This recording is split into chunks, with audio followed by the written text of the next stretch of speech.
The story name is Winnie versus Virus.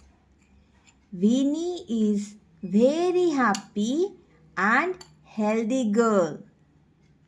Mr. Virus always want to harm Winnie and her friends. Her friends? Yes.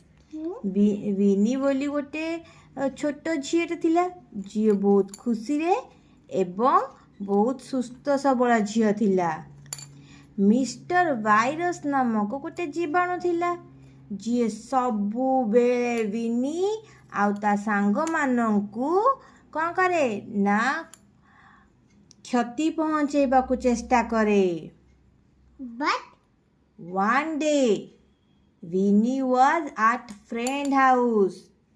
दिने विनी ता friend house रे थिला ये विनी ये ता friend her friend brother came in after playing outside without removing his shoes.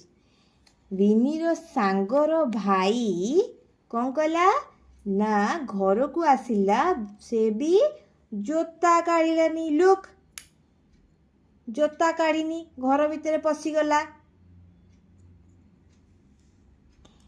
Mister virus and friends wear on the shoes mister virus नामक जीवाणु ता सांग मानंकु नेइकिरी ता जोता सहित पळै आसिला से रास्ता खोजुला जीवाणु केमती आसबि ता भाई जोता काढ़ी आसलानी से ताको समय मिलगला अच्छा ये जोता काढ़ीनी आ जोतारे मु जीबी कहीकि पळै आसला ता जोतारे देन कौन हैला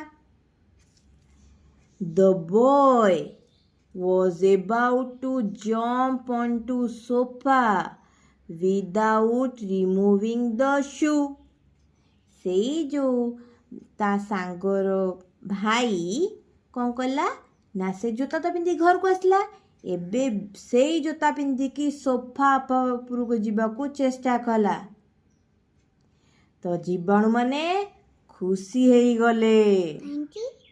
कहले हा हा हा Thank you. we will make all sick आमे एबे समस्तंकु रोगरे पकई दबा समस्त को असुस्थ करी नबा Sorry, ମୁଁ ଏମିତି କରିଦେଲି